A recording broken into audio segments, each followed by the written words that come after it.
Aconteció que los hijos de Moab, ¿sí es ahí? ¿Sí estamos ahí? Capítulo 20, verso 1. Amén. ¿Lo dije al revés? 20, 21. La clásica, ¿no? Estaba pidiendo si ponen atención. 20, 21. Amén. Pasadas estas cosas, ¿sí? Otra vez. Segunda de Crónicas, capítulo 20, verso 1. Está correcto ahí. Ya no me haga caso de los versículos que digan, nomás léale. Nada. Pasadas estas cosas, dice la palabra, aconteció que los hijos de Moab y de Amón, y con ellos otros de los amonitas, vinieron contra Josafat a la guerra. Y acudieron algunos y dieron aviso a Josafat diciendo: contra ti viene una gran multitud del otro lado del mar y de Siria. Y he aquí, dice, están en Hasezón Tamar, que es en Gadí. ¿Sí? Dice, entonces, ¿qué pasó con Josafat? Él tuvo temor. Vamos a detenernos hasta ahí un poquito. Vamos a leer toda esa porción de la escritura. Pero aquí comienza el ejemplo del que te quiero platicar en esta mañana. Habla del rey Josafat y dice que el rey estaba muy tranquilo. De repente, de la nada, ¿sí?, vino una circunstancia adversa, difícil. Dice que se juntaron varios pueblos y vinieron contra este rey a hacerle la guerra, ¿sí? Y dice que eran varios pueblos los que se juntaron en ese tiempo. Y de la nada vinieron a declararle la guerra al rey Josafat, ¿sí? Y vienen, siempre dicen por ahí, ¿verdad?, que las malas noticias corren rápido, ¿no? Yo me imagino al rey Josafat muy tranquilo en su trono, ¿sí?, viendo ahí la tele, no sé qué estaba haciendo el rey, como pasando, no había tele, ¿verdad?, pasando, pero estaba a lo mejor leyendo de Games of Thrones de aquella época, ¿no?, los tronos de los reyes. Y dice que llegó alguien de repente y le dice: rey, vienen estos pueblos contra ti. Y luego le dijo: y son una gran multitud. No era un grupito que estaba ahí enojado, no era poquita gente que estaba desconforme, ¿no? Dice: una gran multitud viene a hacerte la guerra, ¿sí? Y lo primero que aconteció en la vida de este rey fue tener temor. Esto, mi hermano, es una radiografía exacta de una crisis, una circunstancia que viene en contra de ti. Háblese crisis económicas, de lo que hemos estado hablando. De repente el negocio no funciona, de repente te quedas sin trabajo, de repente el ingreso que tenías ya no lo tienes más, las cosas han cambiado, la economía está mal, ¿no? De repente te requiere Hacienda una cantidad que no tienes, de repente te endeudas por alguna circunstancia, crisis económica. Pero hay crisis de salud. De repente vas a un chequeo, te sientes mal y llega delante de ti el diagnóstico contrario. Cosas que no te esperabas, que te sacuden la vida. Eso es una crisis, ¿sí? De repente la situación con tu esposo, con tu esposa, crisis matrimoniales, ¿sí?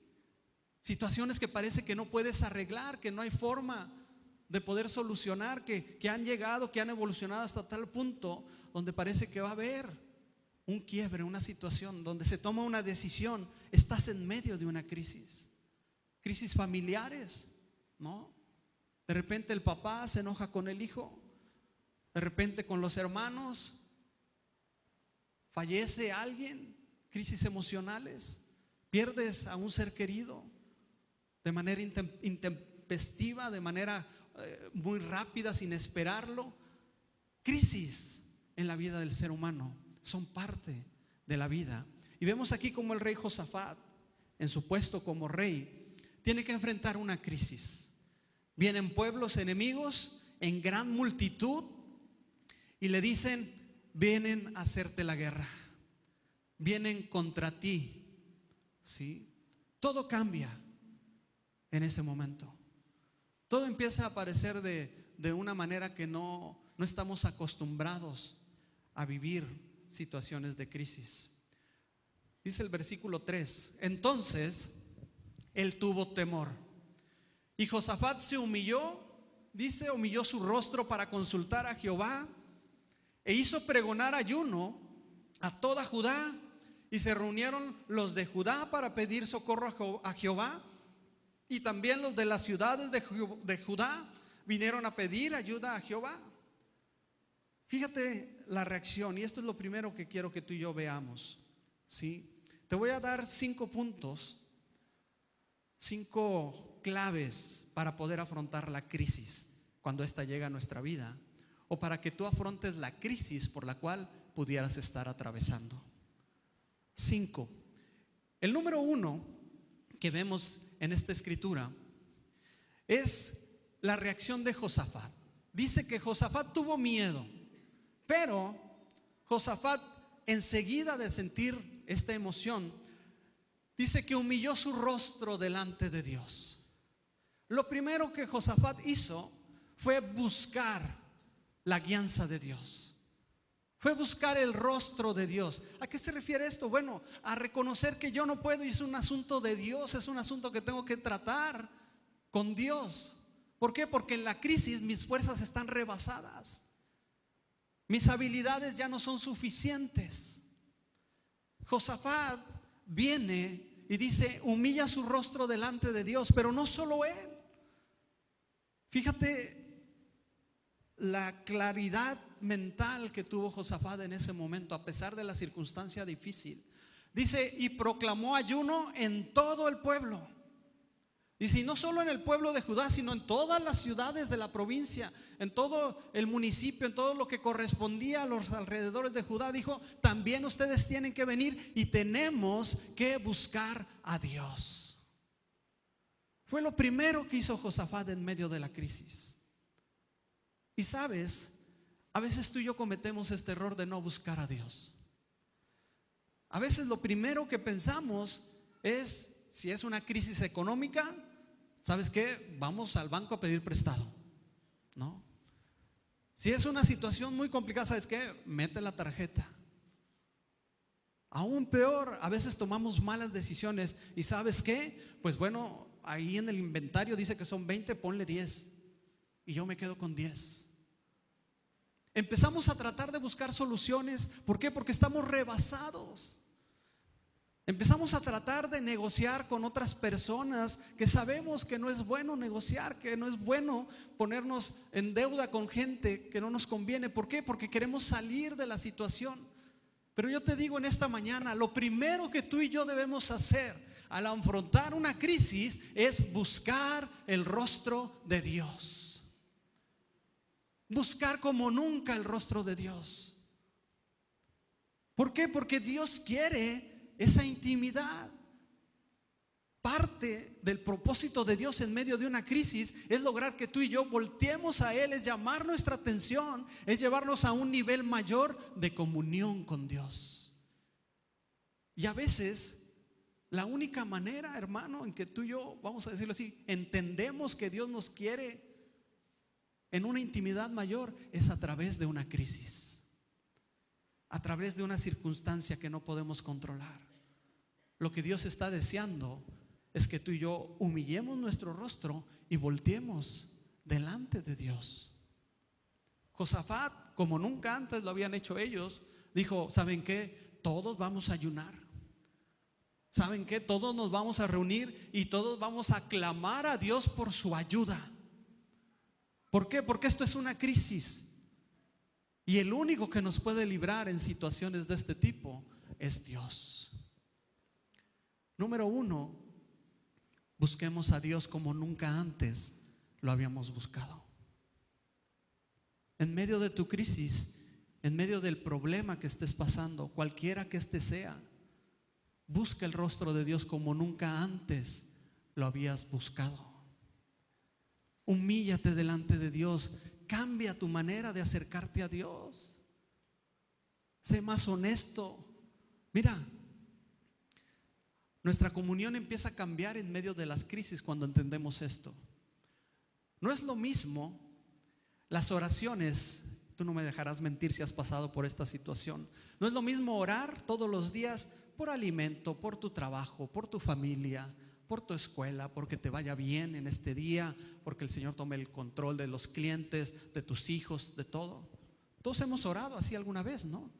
Yo todas las mañanas oro así: Señor, guarda mi vida en este día. Señor, ayúdame en este día para hacer mi trabajo con excelencia. Dame sabiduría. Señor, guarda la vida de mis hijas. Señor, guarda la vida de mi esposa. Y empiezo a orar todas las mañanas de esta manera. Pero la oración cambia cuando estás en medio de una crisis. Cuando estás en medio de una crisis y buscas el rostro de Dios, tú empiezas a cambiar la manera en que te comunicas con Dios.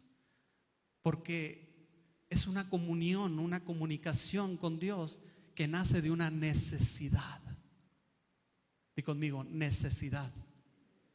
Nace de una necesidad. Tú necesitas que Dios te escuche. Porque instintivamente decimos: es que esto sí es grave. Esta circunstancia sí está difícil.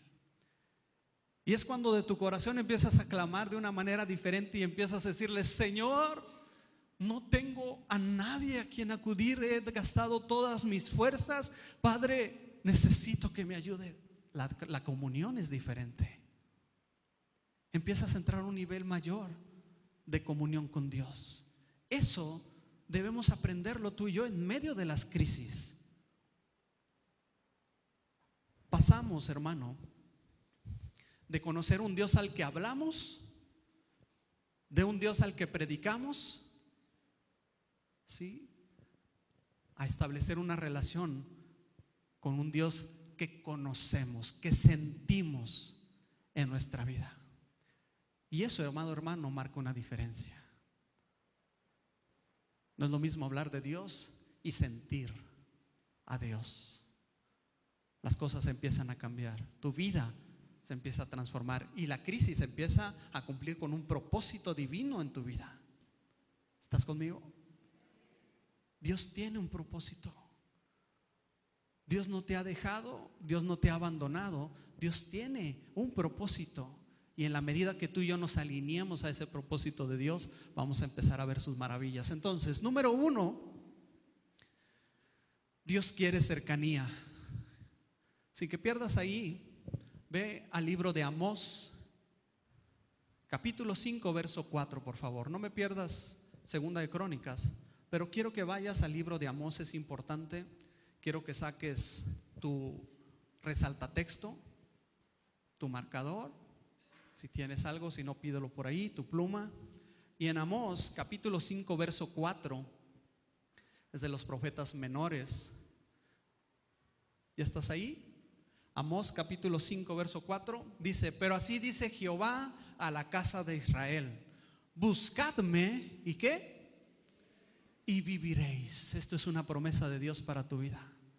Si en medio de la crisis tú le buscas, tú vas a vivir. La crisis no te va a destruir, el problema, la circunstancia no te va a destruir, porque en la medida que tú busques a Dios, Dios te va a vivificar y Dios te va a dar una victoria. Amén. Entonces subraya eso ahí. Y cuando estés en medio de la crisis, busca en tu Biblia todo aquello que puede animarte a seguir adelante. Número 2,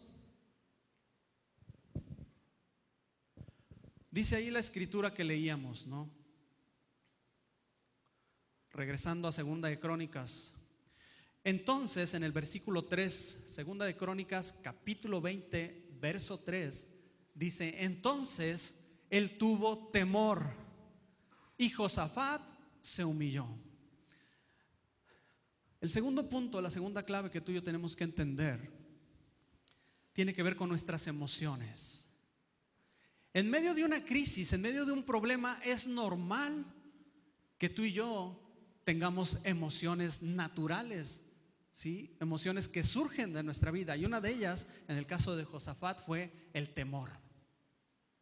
Yo creo que todos los que estamos aquí, cuando enfrentamos una circunstancia difícil, el primer sentimiento es temor. Ese vacío en el estómago, ¿no? Ese escalofrío que te recorre todo el cuerpo, es temor. Y es normal, Dios puso las emociones en nuestra vida con un propósito, ¿no? Pero lo que tú y yo debemos aprender en esta mañana, que es en medio de las crisis, tú y yo no debemos dejar que nuestras emociones gobiernen por encima de nuestra fe. ¿Puedes decir conmigo esto? Nuestras emociones, dilo conmigo, nuestras emociones no deben gobernar por encima de nuestra fe. Son dos cosas diferentes. Una cosa es lo que yo siento en medio de la crisis, en medio del problema. Es cómo me siento ante esta situación. Siento temor, siento tristeza, siento angustia, siento depresión. Y otra cosa es lo que debo de creer, que eso es la fe.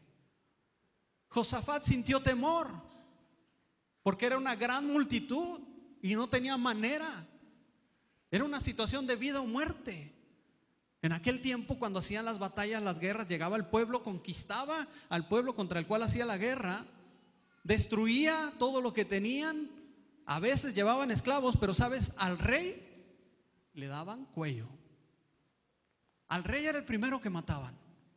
Entonces Josafat estaba en una situación de vida o muerte y tuvo temor, pero no dejó que su temor gobernara por arriba de lo que él creía que era en Dios, por encima de su fe. En medio de la crisis tú te vas a enfrentar a situaciones donde tus emociones van a aflorar. Es normal, vas a poder tener temor, vas a sentir angustia, preocupación, estrés, ¿no? Que está de moda. Pero tú y yo tenemos que lograr gobernar esas emociones y sujetarlas a nuestra fe, porque en medio de la crisis tú y yo tenemos que actuar por fe y no por emociones. ¿Estás conmigo? Por fe, por lo que he conocido de Dios, por lo que he leído de Dios, por lo que he creído de Dios y no por lo que estoy sintiendo emocionalmente. Vas a poder tener temor y puedes llorar y puedes sentirte, pero al momento de afrontar la crisis, tú debes levantarte y decir: yo sé en quién he creído y sé que es poderoso para guardar mi depósito hasta el día de su venida. Eso es lo que he creído, esto es lo que siento, pero lo que he creído por la palabra de Dios es que la fe, mi fe en Dios, es lo único que me va a poder sacar adelante de esta situación difícil. No la emoción, sino la fe. ¿Estás conmigo? Dios empieza a fortalecer tu fe en medio de la crisis. En medio de la situación difícil, te sientes mal, te sientes deprimido, pero a final de cuentas, hermano, tú te tienes que levantar y creer lo que Dios ha dicho. Es la fe lo que te va a sostener en medio de la crisis y no las emociones. Tenemos que empezar a manejar las emociones y a tomar nuestras decisiones en base a nuestra fe. Para eso sirve la crisis. Decía el apóstol Pedro: vuestra fe va a ser probada. ¿Sí? La fe que tú y yo tenemos tiene que ser probada por Dios. Y una crisis es una oportunidad inmejorable para Dios para probar nuestra fe, para ver si nos dominan las emociones o nos domina lo que hemos creído, lo que hemos escuchado de parte de Dios. Aquí Josafat tuvo temor, pero dijo: pero ¿saben qué? Vamos a clamar a Dios. ¿Saben qué? Vamos a ayunar y vamos a reunirnos y le vamos a pedir ayuda a Dios, porque es Dios quien nos va a dar la victoria. Es Dios quien va a guiar nuestra vida para salir adelante de esta crisis. Tengo temor y pude haber hecho cualquier otra cosa: correr, negociar con ellos, entregarnos, lo que sea, pelear por miedo. Pero dijo Josafat: ¿saben qué? Antes de eso, vamos a poner por obra nuestra fe y vamos a buscar primero el rostro de Dios. En una ocasión, Jesús y Pedro estaban platicando antes de que Jesús fuera entregado. Y dice que Jesús le dice a Pedro: Pedro, el enemigo, el diablo, Satanás, dice, te ha pedido a ti para zarandearte. una crisis. La crisis que atravesó Pedro cuando crucificaron a su Señor Jesús. Dice: el diablo te ha pedido para zarandearte, Pedro. Vas a pasar por una crisis, vas a pasar por una circunstancia difícil. Y me gusta cómo y lo que más dice Jesús, le dice: pero yo he orado, Pedro. Y yo esperaba ahí que Jesús le decir: para que todo eso sea quitado y todo obstáculo no venga a tu vida, ¿sí? Y Dios te haga invisible a la maldad, que el enemigo no te encuentre, que tú salgas airoso, que nada de esto llegue a tu vida, ni te ataque, ni de día ni de noche. Yo dije: ¿eso oró Jesús? Y no, dice Jesús a Pedro: pero yo he orado para que tu fe no mengue, para que tu fe no se debilite en medio de la situación por la cual lo vas a pasar, porque es tu fe la que te va a mantener firme, la que va a mantener, la que va a lograr sacarte adelante en medio de la crisis. Jesús oró porque la fe de Pedro no faltara en medio de la crisis.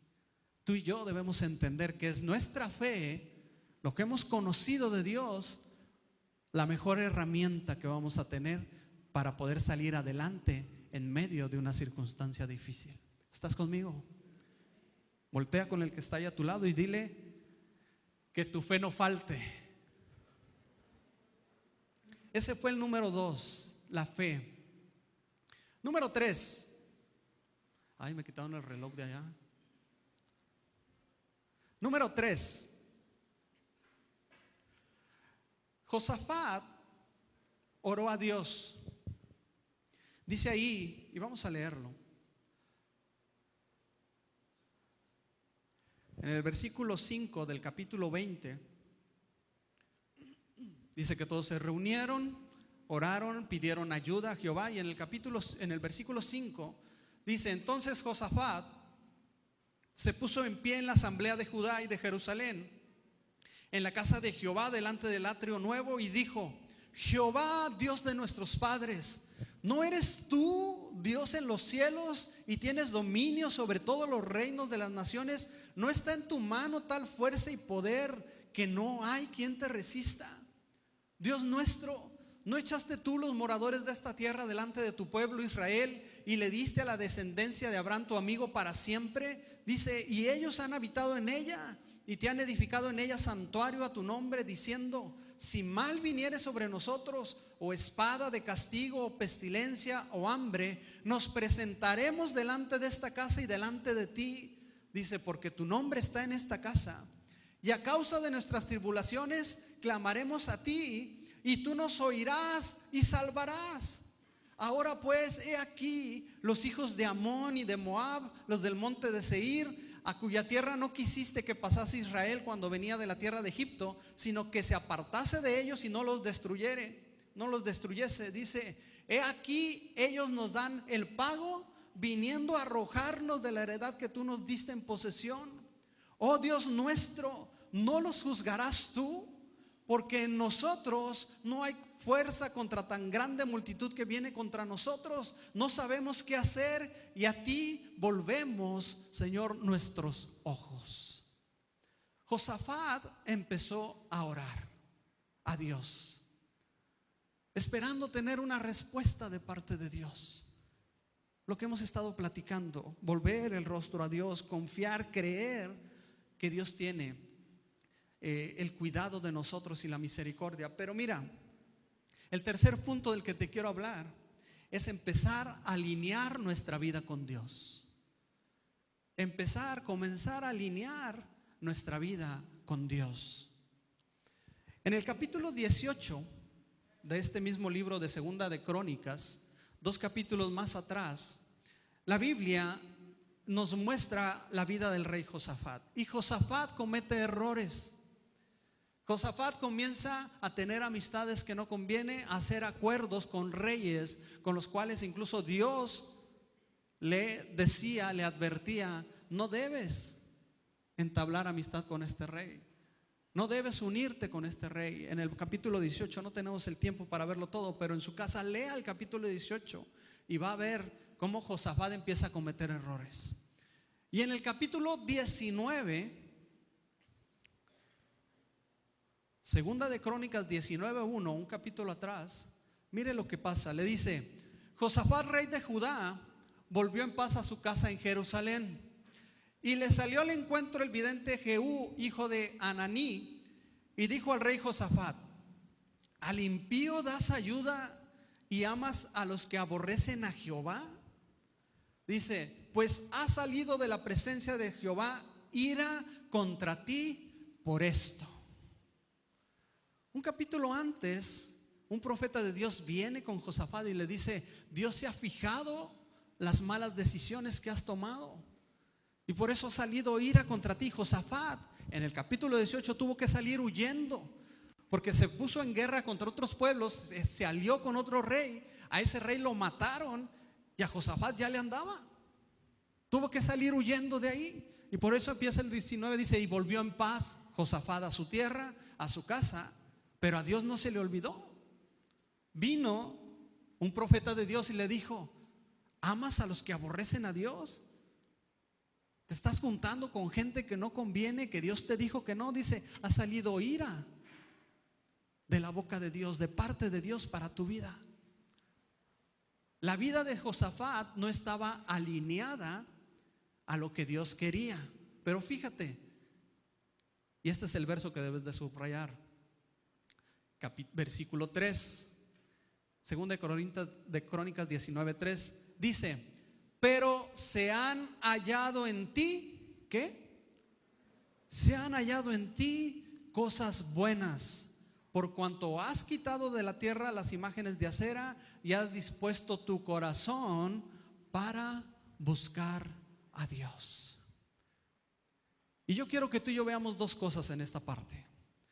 Número uno, la misericordia y la gracia de Dios. A mí me gusta mucho en la Biblia que los personajes bíblicos, los hombres y mujeres de Dios, son hombres y mujeres parecidos a ti y a mí.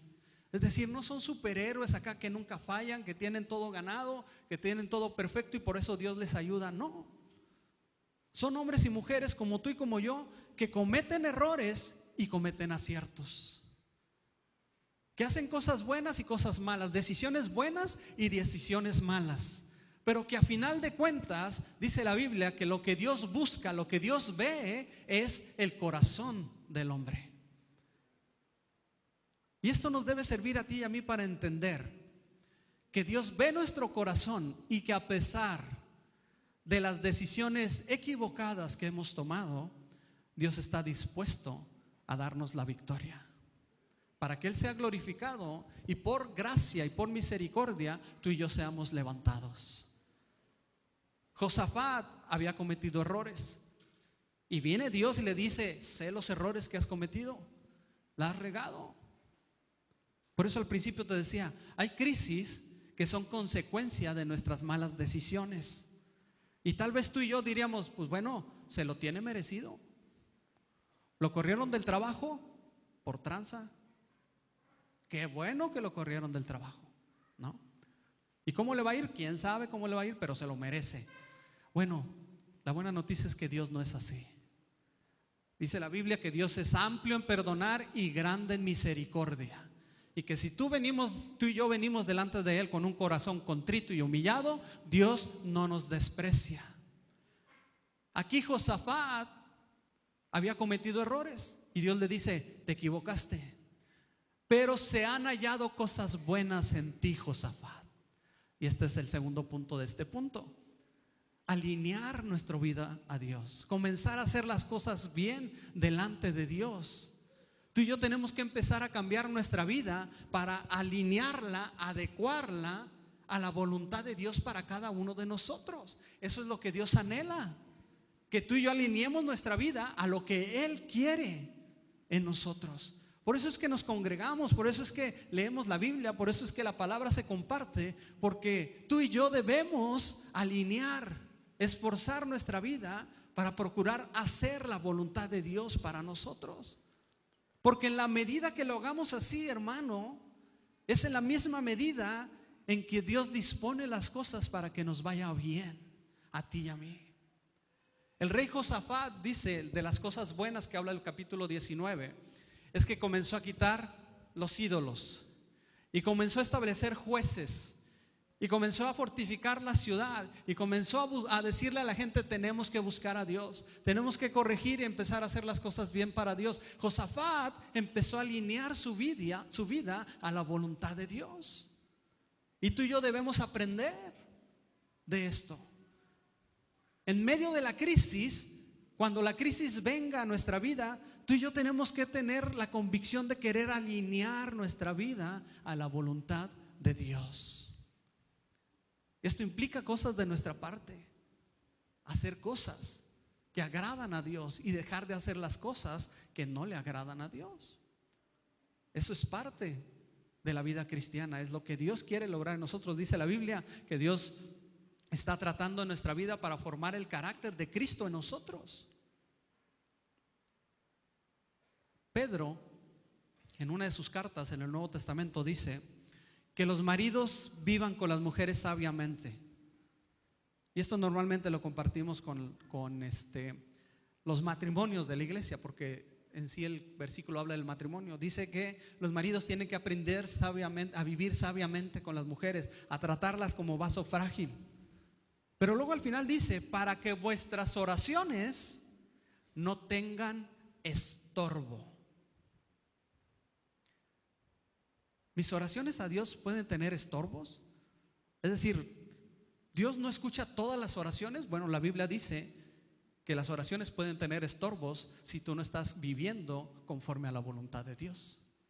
Porque dice: en cuanto empieces a vivir conforme a lo que yo te digo, trata bien a tu mujer, ama a tu mujer, vive sabiamente con él, los estorbos que hay entre mí y Dios y mis oraciones, dice, se empiezan a quitar. No tendrán estorbos. Entonces, cuando Josafat inclina su rostro y empieza a decirle: Señor, ¿no eres tú Dios de la tierra? ¿No eres tú el Dios que nos libra? Señor, necesitamos tu ayuda. Empieza a decirlo porque sabe que está alineando su vida a la voluntad de Dios. Tú y yo necesitamos alinear nuestra vida a la voluntad de Dios, hermano, para que en medio de la crisis podamos salir adelante, podamos salir victoriosos. Amén. ¿Cuál era ese?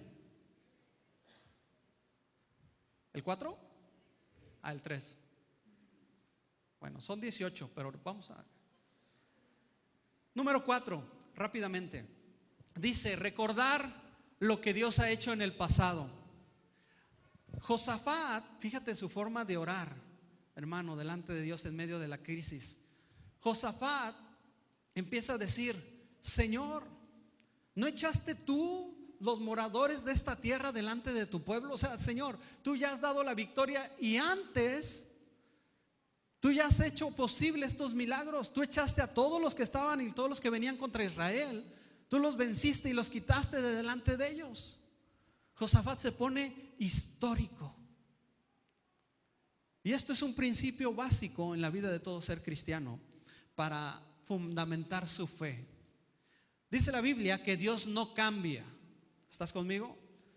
La Biblia dice: Dios no cambia y Él es el mismo ayer, hoy y por los siglos de los siglos. Dios va a seguir siendo el mismo. Cuando Dios dice algo, Dios lo mantiene. ¿Sí? Dios no es hombre para que se arrepienta, ni hijo de hombre para decir no, mejor ya no. Dios, cuando establece algo, Dios lo determina y así es. Cuando Dios hace algo, Dios es capaz de volverlo a hacer. Y esto es lo que Josafat estaba argumentando con Dios: Señor, tú ya lo has hecho antes. Tú eres el Dios que nos ha librado a nuestros padres, a nuestros antepasados. Tú lo libraste de todas estas batallas, de todos estos pueblos, y ahora vienen contra nosotros. Señor, ¿dejarás tú que pase esto en nuestra vida? Josafat empezó a recordar las victorias, empezó a declarar lo que ya había estado escrito ahí. Josafat lo sabía que los pueblos habían sido echados, sabía que Dios ya había hecho milagros poderosos. Por eso estaba confiado que Dios podía volver a hacerlo. Y esto tiene que ser una convicción en nuestra vida en medio de la crisis. Tú y yo debemos saber qué es lo que Dios ha hecho. Por eso es importante importantísimo que leas la palabra de Dios y te des cuenta del tipo de Dios que tú y yo tenemos. Lo que Dios ha hecho en otros tiempos. Dios no cambia, Dios no ha cambiado, mi hermano. Y así como abrió el mar cuando el pueblo de Israel iba siendo perseguido por Egipto y no tenían a dónde más correr, a dónde más caminar, no había otra solución. Dios tuvo el poder suficiente y la misericordia suficiente para abrir el mar y lograr que su pueblo saliera de esa crisis. Es el mismo Dios que hoy en esta tarde te dice: yo tengo lo suficiente, el poder suficiente, la gracia y la misericordia suficiente para sacarte de esa crisis donde estás metido. Pero tú y yo tenemos que recordar que Dios lo ha hecho antes, que Dios ha estado con otros antes, y de la misma manera que Dios ha estado con ellos, Dios quiere y puede estar con nosotros. ¿Qué tenemos que hacer? Acudir a Él. Mira, Josué, en el capítulo 1 de Josué, si quieres puedes ir allá, si no, déjame te lo leo. Josué 1:5 le dice Dios: nadie te podrá hacer frente en todos los días de tu vida. ¿Te acuerdas de ese versículo? Dice: esfuérzate, sé valiente, no desmayes, le dice Dios a Josué. Y en el versículo 5 le dice: nadie te podrá hacer frente en todos los días de tu vida. Pero mira lo que le dice en la segunda parte: como estuve con Moisés, estaré contigo, no te dejaré ni te desampararé. Dios mismo le dice: así como estuve en tiempo pasado, así voy a continuar estando. Dios trae a memoria los milagros, los prodigios, las acciones, las crisis pasadas donde Dios se ha manifestado con poder, para que tú y yo entendamos que Dios sigue siendo el mismo, y el mismo poder que tuvo hace cientos, miles de años es el mismo poder que tiene hoy para poder darnos la victoria.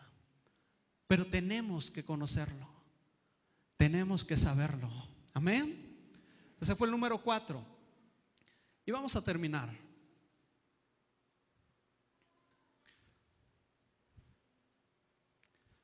Mira lo que dice ahí. Segunda de Crónicas, capítulo 20.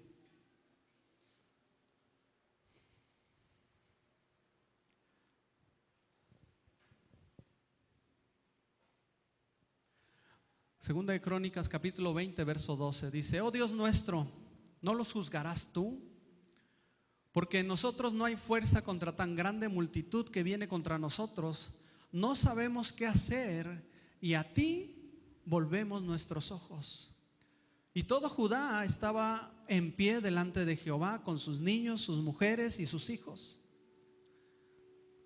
Dice: y estaba ahí Jaziel, hijo de Zacarías, hijo de Benania, hijo de Jehiel, hijo de Matanías, levita de los hijos de Asaf, sobre el cual vino el Espíritu de Jehová en medio de la reunión, y dijo: oíd Judá todo, y vosotros moradores de Jerusalén, y tú, rey Josafat, Jehová os dice así: no temáis ni os amedrentéis delante de esta multitud tan grande, porque no es vuestra la guerra, sino de Dios.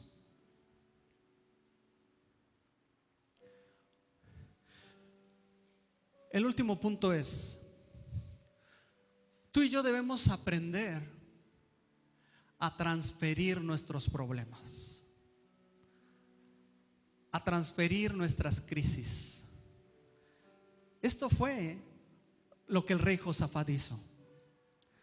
Dice la Biblia que Josafat dijo: Señor, los tienes que juzgar tú, tienes que defendernos tú, porque en nosotros no hay fuerza.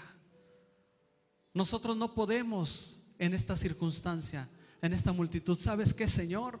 Tienes que ser tú. Josafat estaba transfiriendo su problema a manos de Dios.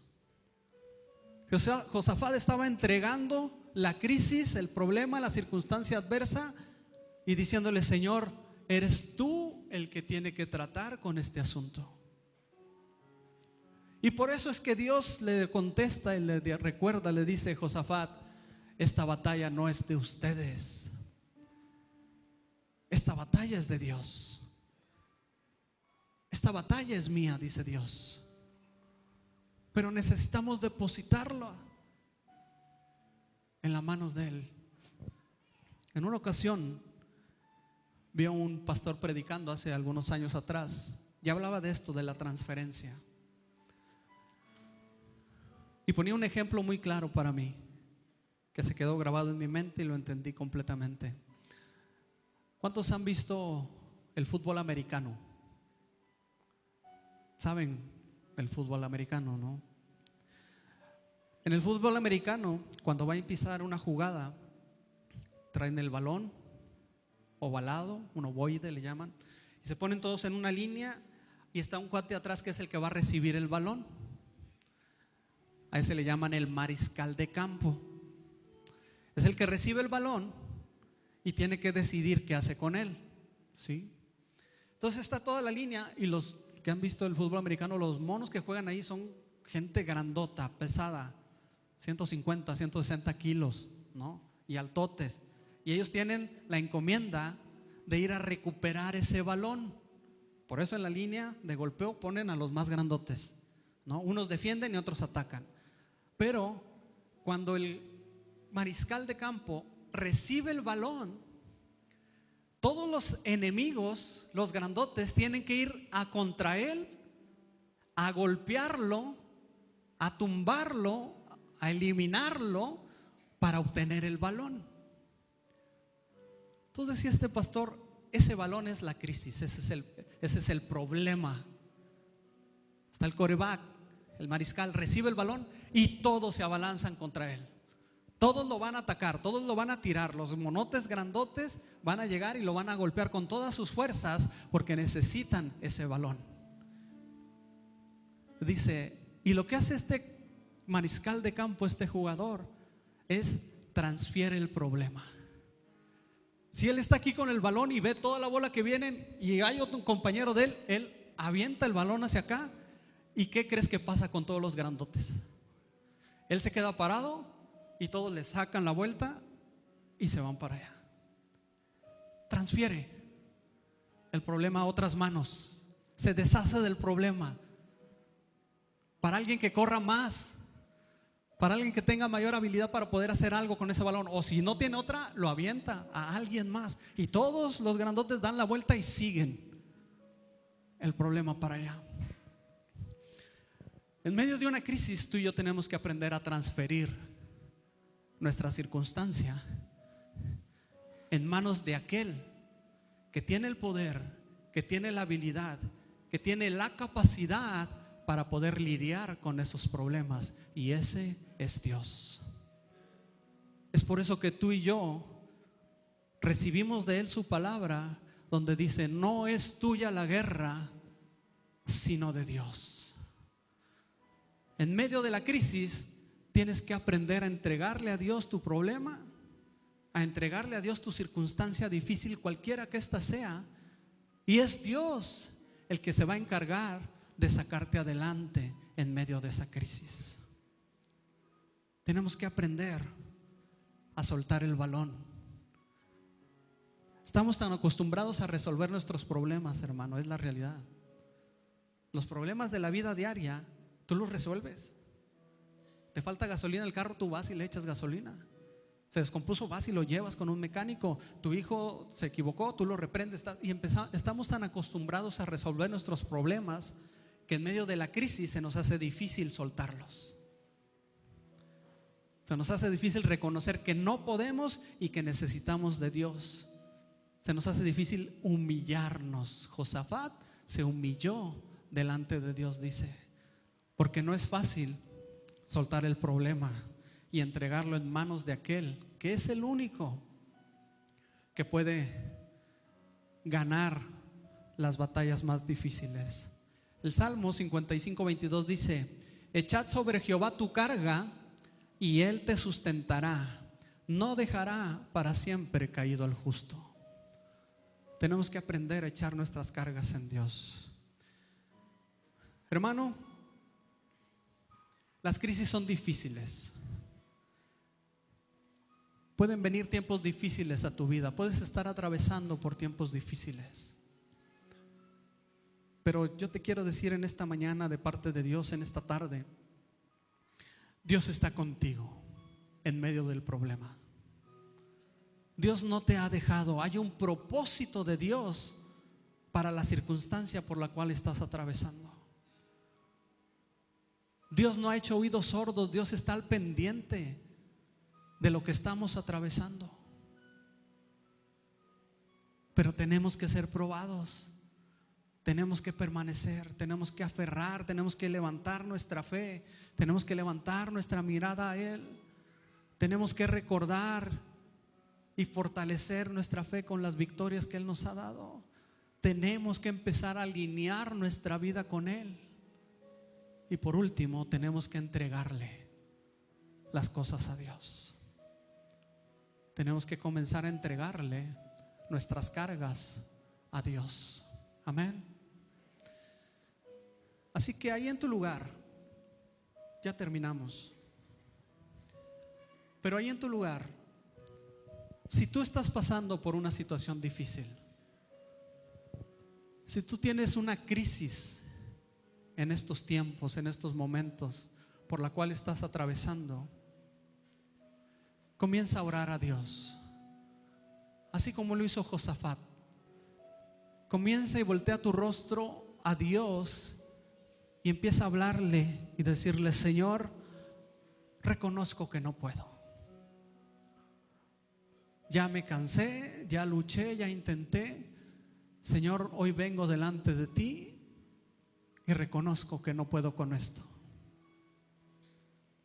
Clamó Josafat por ayuda de Jehová, dice. En esta mañana dile: Señor, necesito de tu ayuda. Necesito, Señor, que seas tú el que levante mi vida en medio de esta crisis. No puedo solucionar el problema, Señor.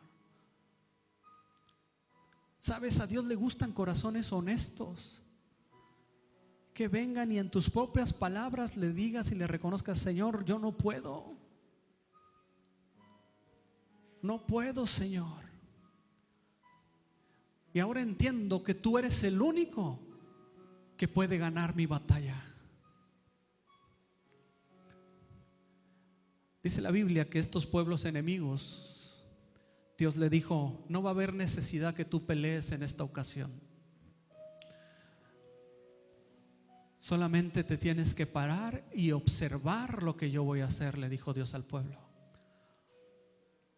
Y los enemigos que venían contra ellos, dice que se empezaron a pelear entre ellos, que empezaron a destruirse unos a otros, de tal manera que el mal no llegó, la guerra, la destrucción no llegó al rey Josafat, sino que él pudo levantarse y ver cómo Dios actuó en su favor. Desde una orilla él pudo ver cómo Dios empezó a manifestar su poder, porque confió, porque creyó, porque se humilló delante de aquel que era el único que lo podía levantar. Tú puedes hacer esto en este día: humillarte delante de Dios y decirle: Señor, tú eres el único que puede cambiar mi situación, mi circunstancia. Hoy la entrego delante de ti. Y hay muchas cosas más. Dice que el pueblo, antes de ver la batalla, antes de ver la victoria, empezó a adorar, a alabar, a bendecir el nombre del Señor. Empezó a cantarle, empezó a gozarse, porque sabían que Dios les había respondido y que estaban convencidos de que Dios les entregaría la victoria en esta ocasión. Tienes que convencerte que Dios ya te ha dado la victoria. Tienes que creerle. Padre, en el nombre de Jesús, creemos, Señor, en tu promesa, creemos en tus palabras. Y hoy estamos aquí, Señor, delante de ti, creyendo que en medio de esta crisis, Señor, en medio de esta adversidad, tú vas a obrar con poder. porque lo dice tu palabra, Señor. Tú vas a obrar con poder y nos darás la victoria, Señor, porque tú ya lo has hecho antes, en el nombre de Jesús. Tú has abierto el mar, tú has sacado agua de la peña, Señor. Tú has levantado muertos, tú has sanado enfermos. Padre, en el nombre de Cristo, creemos, Señor, que tú puedes resolver esta crisis por la que estamos atravesando. Padre, eres tú, Señor, quien tiene la respuesta y la solución. Hoy entregamos nuestras cargas a ti, Señor. Libéranos, Señor, de toda carga en el nombre de Jesucristo. Quita, Señor, toda pesadumbre en nuestro espíritu. Quita, Señor, toda opresión en el espíritu de cada uno de los que estamos aquí, Señor. Que podamos estar confiados, sentir esa paz que viene de parte tuya, sabiendo que eres tú el que pelea nuestra batalla, Señor, y que en ti somos más que vencedores, que en ti, Señor, tenemos la victoria asegurada, porque tú eres bueno y porque solamente tú tienes el poder para levantarnos, Padre. Gracias, Señor, en el nombre de Jesús. Recibe, Padre bendito, toda la gloria y toda la honra en el poderoso nombre de Cristo Jesús. Amén, amén, amén. Que Dios